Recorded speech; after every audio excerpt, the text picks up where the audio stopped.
All right, get ready to dive deep because today we're tackling weight loss. Yeah. And we've got Will Brink with us, a Harvard grad. Yeah, he's a big name in the fitness world. Seriously, published author, consultant to these supplement companies, even an NPC judge. So, I mean, He knows his stuff. he knows this stuff, right? Yeah. So what's really interesting to me is that he's kind of trying to, like, bring together these two, like, seemingly opposite sides of weight loss. You know, you've got the calories in, calories out camp. Right. And then you've got the, like, where those calories are coming from matters. Yeah. You know what I mean? Exactly. And that's what makes Brink's work so fascinating. He's trying to bridge that gap between the classic a calorie is a calorie and the idea that, well, maybe it really matters where those calories are coming from. I've always been kind of skeptical, honestly, of the, like, a calorie is a calorie thing. Yeah. Like, it just seems Too simplistic. too simplistic, right? Yeah. Like, come on. Like a candy bar versus like almonds. Yeah. Even if they have the same calorie count, they're not going to have the same effect on my body. Exactly. And that's where Brink is coming from. He's not saying that total calories don't matter, because they do. Right. You know, at the end of the day, energy balance is important. Right. But he's arguing that the types of calories you consume, your carbs, fats, and proteins, those macronutrients, they have a huge impact on your body composition, on whether you're losing fat or muscle, even on your hormonal balance. So you could be eating the right number of calories, quote unquote, Right. but still be losing muscle instead of fat. Absolutely. And you could also be, eating a certain number of calories and gaining mostly fat instead of muscle, depending on what you're eating. That seems counterintuitive. It is, yeah. And it really highlights why it's not just about being in a calorie deficit. It's about understanding how those different macronutrients affect your body. Like, Brink points out that, some fats can actually improve your cholesterol levels and your heart health, while other fats can have the opposite effect. Okay, so we got to be, like, specific Yeah. about the types of fats and carbs Yes, and proteins Yeah. we're eating. Yeah. It's not just a numbers game. Not just a numbers game, yeah. And that's what he calls his unified theory of nutrition. He's saying it's not just about the total number of calories, it's about the ratio of those macronutrients. Okay. And, how you tailor that ratio depending on your specific goals and activity level. So, like, someone who's very active is going to need a different balance Right. of, like, carbs, fat, and protein compared to someone who's more, like, sedentary. Exactly. Wow. Yeah.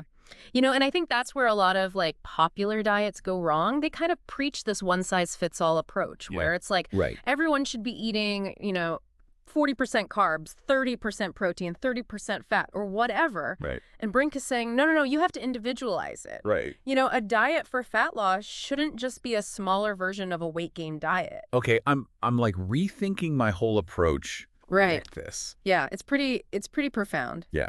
So how do we even Where do we even start? start to, like, figure out these, like, ideal ratios? Well, he's a big advocate for working with like a qualified professional, like a registered dietitian who can really help you kind of personalize your diet. But he also offers some really great tips in his work for kind of simplifying your approach to fitness and nutrition overall. He calls it the K.I.S.S system for success. K.I.S.S, is he, like, secretly a rock and roll fan? Not quite. K.I.S.S stands for keep it simple, stupid. All right. He's basically saying that, so many people get overwhelmed by trying to do a million things at once. Oh, yeah. Like, they change their diet, they add a bunch of supplements, they overhaul their workout routine. Yep. And then they end up getting nowhere because it's just too much. Yeah.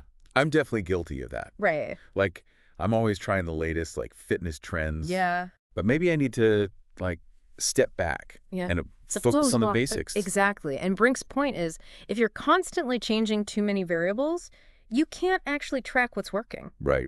It's like trying to solve an equation with like too many unknowns. You just end up with a mess. Total mess. Yeah. So instead of like jumping from one complicated program to the next, he's saying, find a simple plan and stick with it.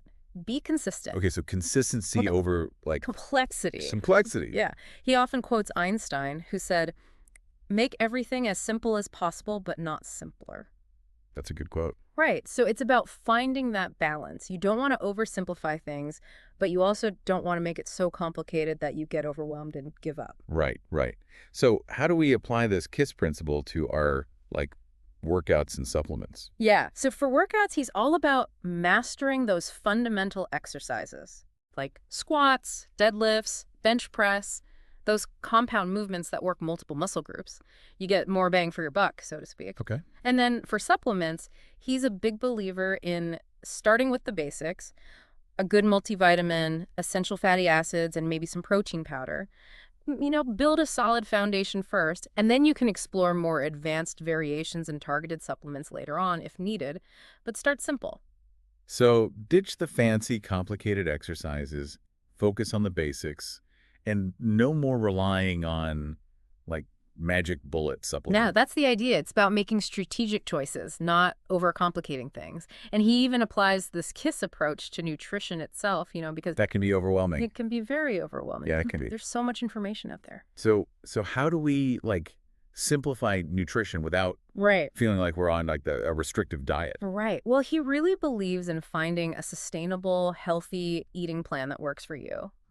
And he talks about things like eating more frequent, smaller meals throughout the day, which can be helpful for stabilizing blood sugar levels and reducing cravings. Oh, okay. So instead of, like, those drastic calorie restrictions, it's more about just eating regularly. Regularly, and choosing foods that keep you feeling full and satisfied. Yeah, okay. So it's not about deprivation, it's about finding what works for you and sticking with it. And, he's even honest about his own struggles. He says he has a weakness for Cheez-Its. Oh, Cheez-Its, those are dangerous. Right.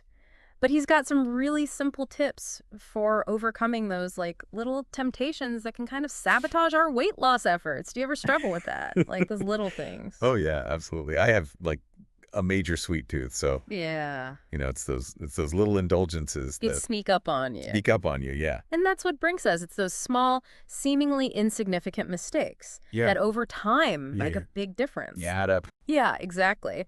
So one of his top tips is to never go food shopping when you're hungry. Oh, man. Have you ever been guilty of that? All the time. If Yeah, I go to the grocery store hungry, like, forget about it. Right. You come out with, like, a cart full of, like, chips and Like, ice cream? Yeah.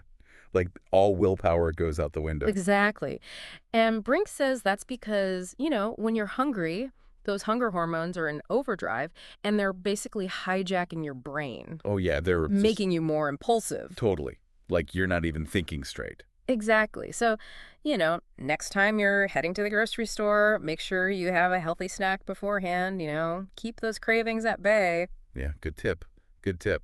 All right, what other like little tricks does he have up his sleeve?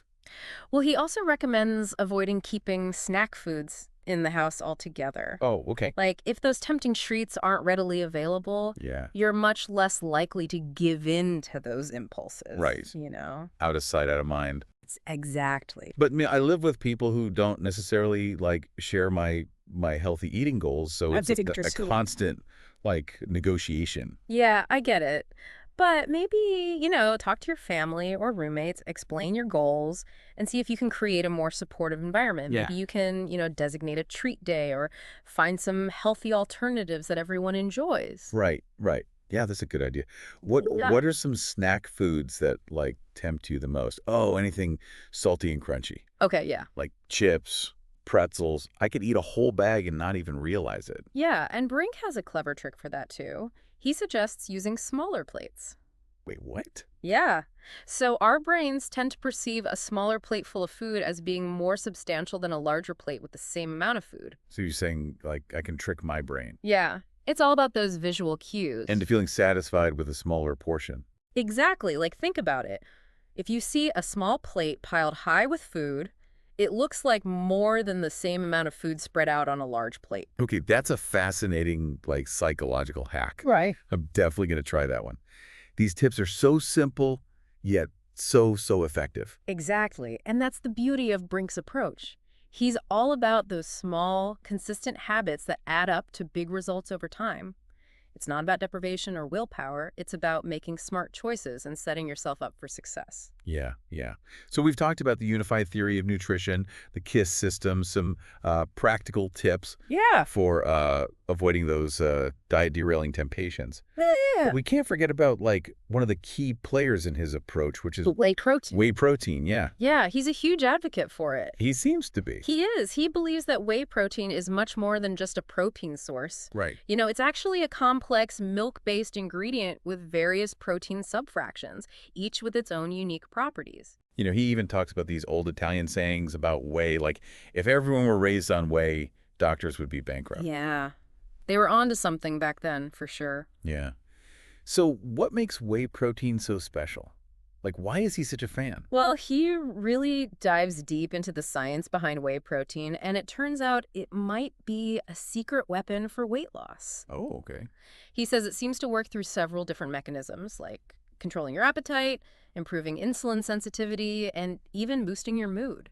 Have you ever tried incorporating whey protein into your diet? I have, yeah. I usually like add a scoop to my smoothies or something. Yeah. But yeah, I'm curious to learn more about like the specific ways it can help with weight loss. Okay, well, let's explore those mechanisms in more detail then. One of the key ways whey protein seems to help with weight loss is by controlling appetite. And there have been studies showing that whey protein is even more effective than casein, which is another milk-based protein, at reducing food intake. So like having a whey protein shake before a meal could help prevent overeating. Yeah, exactly. Okay, interesting. But how does it actually work? Like what's the mechanism there? So it seems that whey protein influences hormones like polycystic or CCK for short, which is a hormone that signals to your brain that you're full. Okay. So by boosting CCK levels, whey protein helps you feel fuller for longer, reducing those cravings and making it easier to stick to your calorie goals. Okay, that's a pretty powerful effect. It is, yeah. And then, beyond appetite control, Brink also talks about how whey protein can improve insulin sensitivity. Right, which is crucial for regulating blood sugar. Exactly. But how does that tie into weight loss? So when your insulin sensitivity is improved, your body is better able to use glucose for energy instead of storing it as fat. Okay. And Brink highlights a study where rats fed whey protein had greater reductions in body weight and fat levels compared to those fed red meat, and they also showed improved insulin sensitivity. So whey protein can actually help your body burn fat more efficiently. It seems that way, yeah. Wow, that's amazing. Any other like weight loss benefits to whey protein? Yeah. He also suggests that whey protein may play a role in preserving lean body mass during exercise. Oh, okay. So in one study, he cites rats given whey protein before workouts gained more muscle mass and lost more body fat compared to those given other pre-workout meals. So it can actually help you build muscle while you're losing fat. It seems that way, yeah. That's incredible. Right, it's like a win-win. It is, yeah. Yeah. All right, so what else is there? And the benefits don't stop there. Whey protein can also influence serotonin levels. Wait, hold on. It can affect your mood. Yeah. What's the connection there? So serotonin plays a role in mood, anxiety, and even appetite regulation. Okay. And it seems that one component of whey protein, called alpha-lactalbumin, can increase levels of tryptophan, which is an amino acid that's a precursor to serotonin. Gotcha. And one study showed that alpha-lactalbumin led to reduced cortisol levels and improved mood in people under stress. So it can help us manage stress. Yeah. And boost our mood. It seems that way, yeah. That's like a bonus I wasn't expecting. Right. And remember, serotonin is also linked to appetite control. Right. So by boosting serotonin levels, whey protein might indirectly help us regulate our food intake as well. Okay, yeah, I'm starting to see why he's such a big fan of whey protein. Yeah. It's like it seemed to have so many benefits for It does, for weight loss and just overall well-being. Overall well-being, yeah. Yeah. But okay, what's the best way to like incorporate it into like your daily routine? So Brink suggests staggering your whey protein intake throughout the day to maximize its benefits. Okay. So for example, you could have a scoop or two with breakfast and then another serving between lunch and dinner. Gotcha. Okay. Okay. That's a good tip. I'm definitely going to add that to my routine. So we've covered a lot of ground today. We talked about the unified theory of nutrition, the K.I.S.S system, practical weight loss tips, and the amazing benefits of whey protein. It's been a real eye-opener. Yeah, it's pretty fascinating stuff. Yeah. So before we wrap up this part of our deep dive, what are some like key takeaways that you think our listeners should be like thinking about right now? Well, I think the biggest takeaway is that weight loss isn't just about cutting calories. It's about understanding how those different macronutrients, carbs, fats, and proteins work together to influence your body composition, your hormones, even your mood. Right. It's not just about eating less. It's about eating like the right balance. Exactly. Yeah. Okay. What would you say is like the most surprising thing you've learned about Will Brink's approach so far?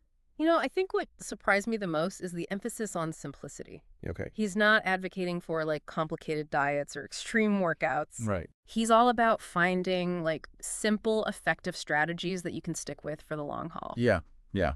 It's refreshing, honestly. It is. It is. Yeah.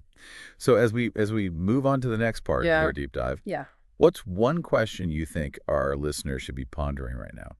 I think the most important question is, what's one small change you can make today, inspired by what you've learned about Will Brink's approach? It could be something as simple as swapping your dinner plate for a smaller one, having a protein shake before you go grocery shopping, or adding a scoop of whey protein to your breakfast. Remember, small changes, consistently applied, can lead to big results. Right on. Well, stay tuned for the next part of our deep dive, where we'll explore even more of Will Brink's weight loss wisdom. Absolutely. Welcome back. So are you ready for more? Because we're going to keep going with Will Brink's ideas here. We talked about how important those macronutrient ratios are. Right. Good. But he kind of goes deeper into how to actually use those ratios for fat loss specifically. Right. I'm all ears. So we touched on this, like this difference between weight loss and fat loss earlier. Right. But can you remind us what that distinction is and why it matters so much? Yeah, of course. So weight loss just means like the number on the scale is going down, right? But that could be from losing water weight. It could be from losing muscle mass. Right. Or it could be from losing actual fat. And what we really want is fat loss. Yeah, we want to get rid of that extra. Yeah, exactly. Like we want to improve our body composition. Yeah. We want to, get rid of that excess body fat and reveal the muscle underneath. Right. I'm definitely more interested in like losing fat than just seeing like a lower number on the scale. Exactly. And that's where Brink's unified theory really comes into play. Okay. He's arguing that while total calories determine how much weight you lose, those macronutrient ratios dictate what you lose. Good. So are you losing fat? Are you losing muscle? Are you losing a combination of both?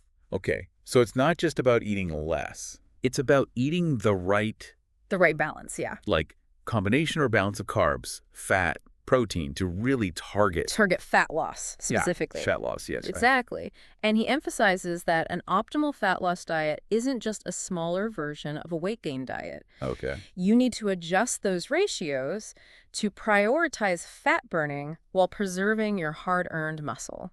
So if I'm understanding correctly, like someone who's very active is going to need a different balance of macros than someone who's like more sedentary. Absolutely. He stresses that there's no one-size-fits-all approach. Your ideal macro ratios will depend on a lot of factors, including your activity level, your current body composition, even your individual goals. So it's like a really personalized approach. It is. It is a personalized nutrition plan tailored to each person's unique needs. And, that's the beauty of his approach. It recognizes that we're all different. We all respond to food differently.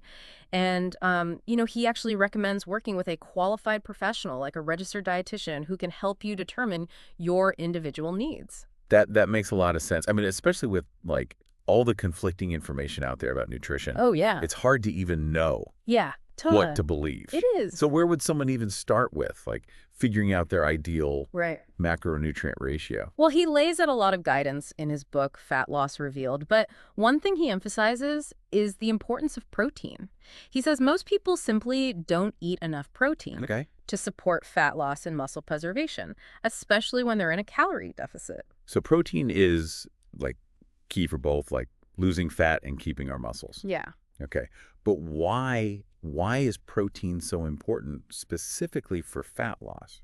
Well, for one thing, protein helps you feel full and satisfied, which can be really helpful when you're trying to eat less, right? Right. Yeah. It also has a higher thermic effect than carbs or fats, meaning your body burns more calories just digesting and processing it. So eating more protein can actually boost your metabolism. Yeah, that's a nice little bonus, right?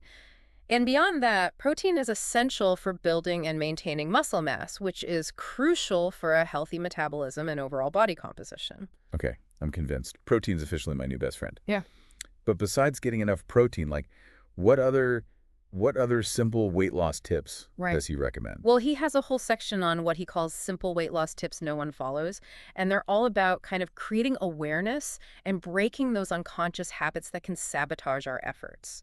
For example, he talks about the importance of paying attention to your true hunger cues and avoiding emotional eating. Oh, emotional eating is like my downfall. Yeah. Like if I have a stressful day at work, I usually end up like raiding the pantry. Oh, yeah, I've been there. So how do we break that cycle? Right, yeah. How do we, like, stop that? Well, Brink suggests becoming more mindful of your eating patterns and identifying those triggers that lead to emotional eating. Right? Once you're aware of them, you can start to develop healthier coping mechanisms. So, like, instead of reaching for a bag of chips when I'm stressed, Right. I should try going for a walk or calling a friend or something. Exactly. Find activities that help you manage stress and process emotions in a healthy way. Right. You know? And he also talks about the importance of not skipping meals, especially breakfast. Wait, so the whole, like, breakfast is the most important meal of the day thing is actually true? You know, Brink makes a strong case for it. He explains that when we skip meals, our bodies can go into, like,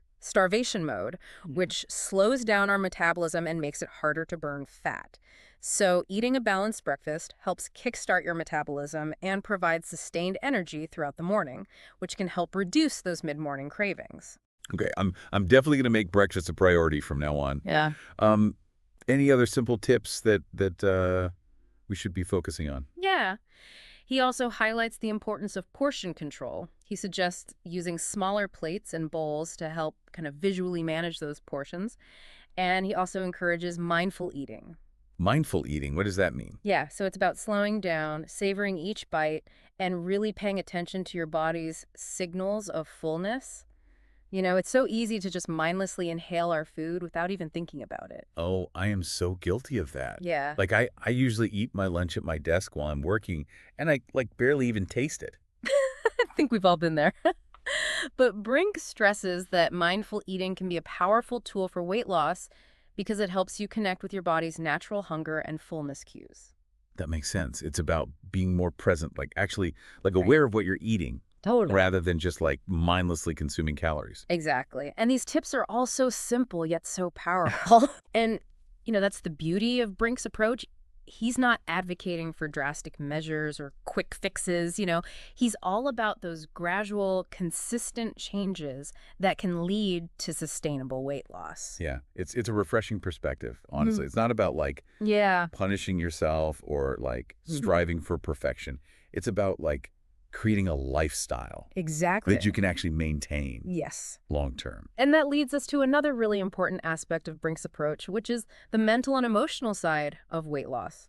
He dedicates a significant portion of his work to addressing those psychological factors that can really make or break our efforts. Oh, that's interesting. Because, you know, we've been focusing a lot on like the science of nutrition and exercise and stuff. But I think we all know that weight loss is just as much a mental game as it is Absolutely. a physical one. 100%. So what are some of like the psychological roadblocks that he talks about? So he talks about things like self-sabotage, negative self-talk, and, you know, those pesky cravings that seem to derail us at the worst possible times. And he emphasizes that permanent weight loss requires not just dietary and exercise changes, but a shift in mindset as well. This is about like rewiring our brains to like support our weight loss goals. Absolutely. That sounds kind of tough. It can be. It can be. But he offers some really practical strategies for overcoming those mental hurdles. One of his key principles is setting realistic goals. Okay. He says so many people set themselves up for failure by aiming for, like, unrealistic weight loss targets, which, you know, often leads to frustration and disappointment. So instead of aiming to lose, like, 20 pounds in a month, I should, like, set... smaller. Smaller. Yeah, more achievable. More achievable, like... Incremental goals. Yeah, that build momentum and keep you motivated. So, like, it's like those video games where you, like... level up gradually. Exactly. And you unlock new achievements along the way. Keeps you engaged, Yeah, it keeps you motivated to keep going. And Brink also emphasizes the importance of patience and consistency. You know, he reminds us that sustainable weight loss is a journey, not a race.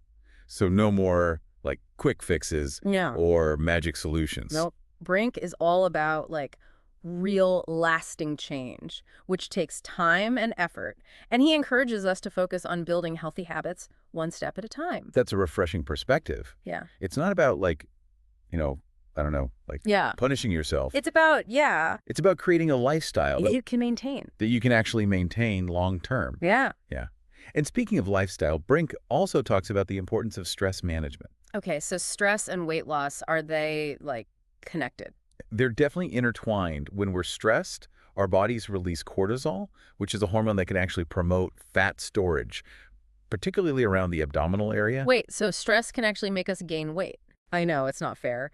And it can also trigger cravings for those sugary, fatty comfort foods that sabotage our weight loss efforts. Okay. All right. Stress management is officially on my to-do list. Yeah.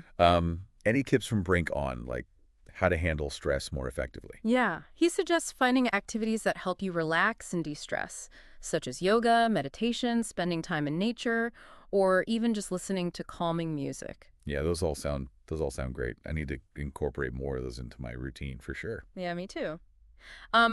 What other mental strategies does he recommend for staying on track with weight loss? Yeah. Well, he emphasizes the importance of self-care and self-compassion. He encourages us to be kind to ourselves, celebrate our successes, and learn from our setbacks. So instead of beating myself up over a slip up, I should treat it as a learning opportunity and just exactly. move on. Yeah. Weight loss is not about perfection, it's about progress. And Brink reminds us that setbacks are inevitable, but it's how we respond to them that determines our ultimate success. That's a powerful message. It's about focusing on the big picture and not getting discouraged by those little by the little bumps along the road. Yeah, the little bumps in the road, yeah. But what happens when those setbacks do happen? What do we do? Well, he reminds us that we're not alone on this journey. Right. He encourages seeking support from friends, family, or a therapist if needed. That's a great reminder. Sometimes having support system can make all the difference. Absolutely. It's about surrounding ourselves with people who understand our struggles and can help us stay accountable and motivated. Right. So it's about more than just what we're eating. It's a lifestyle. It's yeah, exactly. It's a whole lifestyle. So that brings us to I think a crucial question for our listener. Think about everything we've covered so far. Yeah. From the science of nutrition to the psychology of weight loss. What stands out to you as the most important or surprising insight? Yeah, that's a great question. I'm curious to hear what our listeners' biggest takeaway is. And maybe, more importantly, what's one small step they can take today to put this knowledge into action? All right. Welcome back to our deep dives into Will Brink's weight loss wisdom. Yeah. I'm feeling energized and ready for, the final stretch. The final stretch, yeah. It's been quite a journey. It has. We've covered a lot of ground. I have. From the science of nutrition to simple strategies, the power of mindset. Right. But Brink takes it a step further. Okay. By diving into what he calls the hidden costs. Hidden costs. Of being overweight. Okay, I'm intrigued. Yeah. What does he mean by that? So he's not just talking about the obvious costs, clothing sizes or gym memberships. Yeah. He's talking about the deeper, less visible costs. Yeah, that affect our health, our energy levels, even our emotional well-being. That makes sense. I mean, I've definitely noticed a difference in my energy levels and just overall mood when I'm carrying extra weight. Right, yeah. It can really take a toll. It can, absolutely. And he highlights some pretty compelling research on the link between excess weight and various health conditions, including, heart disease, type 2 diabetes, even certain types of cancer. So it's not just about looking good in a swimsuit. Right. It's about protecting your long-term health. Affecting our health. Yeah, exactly. Brink really emphasizes that weight loss isn't just a cosmetic pursuit. It's an investment in our overall well-being. He even talks about the, financial costs associated with treating these, weight-related health problems. Well, that's a good point. I hadn't really considered that before, but it's like those hidden fees on a credit card bill. Yeah, totally. That suddenly add up to a huge expense. Yeah, and he really drives home the point that the costs of being overweight go far beyond just, what we see on the surface. Right. But here's the good news. He also offers a roadmap for reversing those costs. Okay. And reclaiming our health and vitality. Okay, I'm definitely ready to hear about this roadmap. What are some of the key steps that he outlines? Well, he circles back to the principles we've already discussed, Right. the unified theory of nutrition, the K.I.S.S system, those simple yet effective tips. Yeah. And of course, the power of mindset. Right. And he emphasizes that, by adopting a holistic approach, that addresses both the physical and mental aspects of weight loss, Right. we can truly transform our lives. So it sounds like he's really advocating for a sustainable lifestyle change. Lifestyle change, exactly. And not just a temporary fix. Yeah, Brink believes that lasting weight loss requires a shift in our habits, our mindset, and even our environment.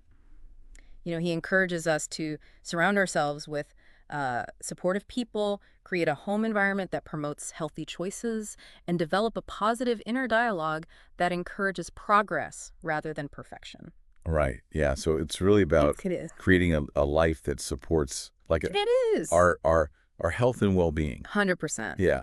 But what about those times where we slip up or we hit a plateau or something like that? Yeah. How does he suggest we handle those setbacks? Well, he reminds us that setbacks are a normal part of the process.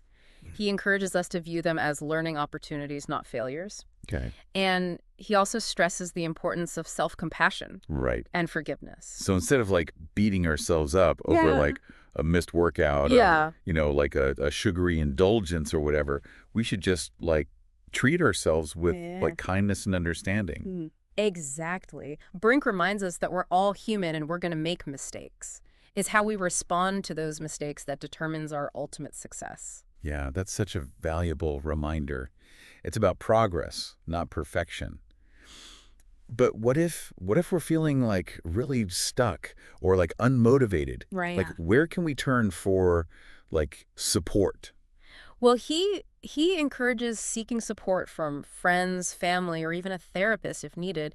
He says having a supportive network can make all the difference in staying on track and achieving our goals. Yeah, that's a great point. Sometimes we just need someone to talk to, someone who understands our struggles. Yeah, absolutely. And can offer encouragement and accountability. And accountability, yeah. And it's about finding what works for you, whether it's, joining a support group, finding a workout buddy, or simply having someone to check in with regularly. Having that social support can be a game changer. Right. So it's about more than just it is. The food we eat. It is. Or the exercise we do. It's the whole lifestyle approach. It's the whole lifestyle approach, yeah. Well, this has been an incredible deep dive into Will Brink's weight loss wisdom. It has. We've covered so much ground. We have. From the science of nutrition to the power of mindset and everything in between. Totally. What do you get to take away from this journey? I think the biggest takeaway for me is the emphasis on a holistic approach. Okay. It's not just about calories and exercise. It's about understanding the interplay between our physical, mental, and emotional well-being. Right. It's about creating a lifestyle that supports our weight loss goals, but also nourishes our souls. Absolutely. And empowers us to live our best lives. Live our best lives, yeah. And it's about remembering that, we're all on a journey. Right. And there's no one right way to do it. It's about finding what works for us as individuals and embracing the process, setbacks and all. Yeah, totally. What about you? What's resonating with you the most after this deep dive? What's resonating with you? For me, it's the reminder that small changes consistently applied can lead to big results. Yes, love it. It's about those simple everyday choices. Absolutely. That add up over time. Yeah. It's not about deprivation or willpower. It's about creating sustainable habits. Sustainable habits, yeah. That support our health and happiness. That's a beautiful way to sum it up. So as we wrap up this episode, let's leave our listener with a final thought-provoking question. Right. What's one small step you can take today to move closer to your weight loss goals? Yeah. Maybe it's swapping your dinner plate for a smaller one, finding a stress-relieving activity, right, or simply practicing self-compassion. Remember, every journey begins with a single step. Until next time, keep diving deep and keep striving for your healthiest, happiest self. See you on our next deep dive. You can download the book for free from our website.